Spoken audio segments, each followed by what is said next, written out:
No. Hi dear friends, I'm Harsha Ramaiya, founder and director of Small Wonders.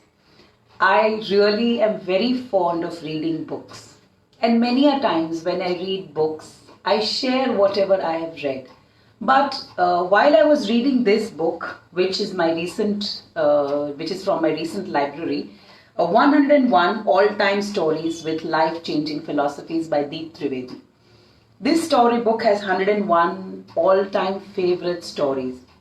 But one of the stories that I was reading day before yesterday really touched me.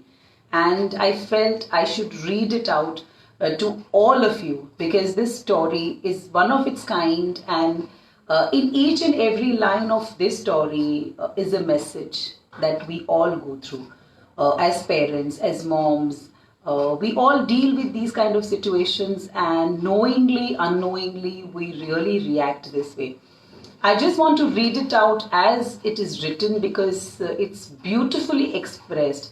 The choice of words that the writer has used, I should really appreciate. So I'm not trying to change anything what he's put in. I'm reading as it is mentioned in the book, but each and every word, believe me, has touched the core of my heart. So the name of the story itself is very beautiful. What sort of lesson is this? Now the story starts. There was a strict disciplinarian mother who lived in a city with her 9-year-old son, nurturing the sole desire to see her own grow up to become a great man. She kept a hawk eye watch on him, pulling him up even for the slightest of mistakes. One day, the son returned home half an hour late from school. Without waiting for an explanation for the delay, the mother seized the opportunity to scold him severely and slapped him hard. In a stern voice, she then told him, "Take this as a lesson. No matter what happens, you must always return home from school on time." The boy had learnt this lesson well, blessed with a special quality. If he was reprimanded for a mistake, he made sure he never repeated it. A few days passed by, when the boy returned home with torn clothes and a few bruises on his face. But somehow he managed to return home on time. Perturbed by the son's appearance, the mother demanded to know the reason behind his look. In a woeful tone, the son replied, "Actually, I was involved in a scuffle with some children in the school." Hearing this, the mother slapped him 4 to 5 times hard on his cheeks and with a serious expression told him, "Take this as a lesson. You go to school to study, not to fight." With the mother's slaps still ringing in his ears, the poor boy quickly learned this lesson too. A few days later, the boy brought his quarterly results from school. Unfortunately, he failed miserably in 2 subjects. Now, how could the mother tolerate this failure?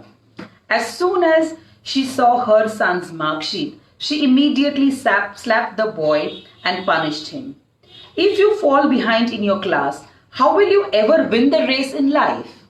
Remember, you must always excel in class. The son was quick to learn this lesson as well and began studying. His hard work finally paid off, and in the next semester, he stood first in the class.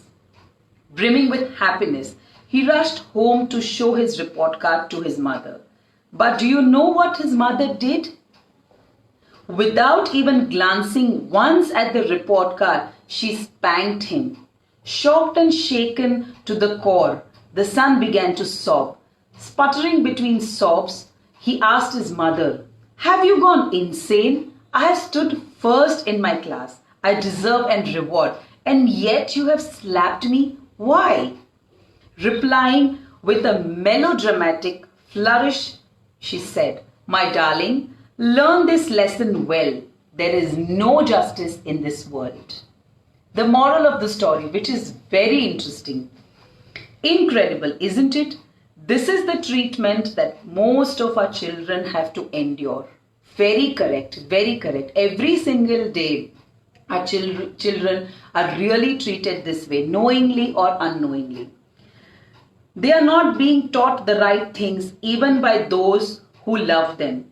Nature revolves around justice, but children are being taught lessons which are not in tune with nature. This being the case, how can children achieve success? To put it candidly, until you understand the psychological impact of your teachings and advise a child, it will be prudent if you do not attempt to teach your child anything. Bear in mind, a child is nature's gift. Leave him in nature's care to teach him and help him grow in life. I really like this lesson very, very much, because today as parents, we want to give our children best of the best things. And in that, we always try to curtail everything that we offer to our children, because we want our children to excel in everything. A slightest of mistake today is not accepted. Things are not accepted as nature gives it. We always have to redefine it. We always have to present it in a way that children try and get excel or get best in their class or wherever they perform. So I think it's time for us to understand the psychology of the children and then treat the children accordingly. I hope you've liked this story. This is a wonderful book. Many other stories are coming up. And if I like any story like this, I will definitely share it with you. Thank you so much for listening to me.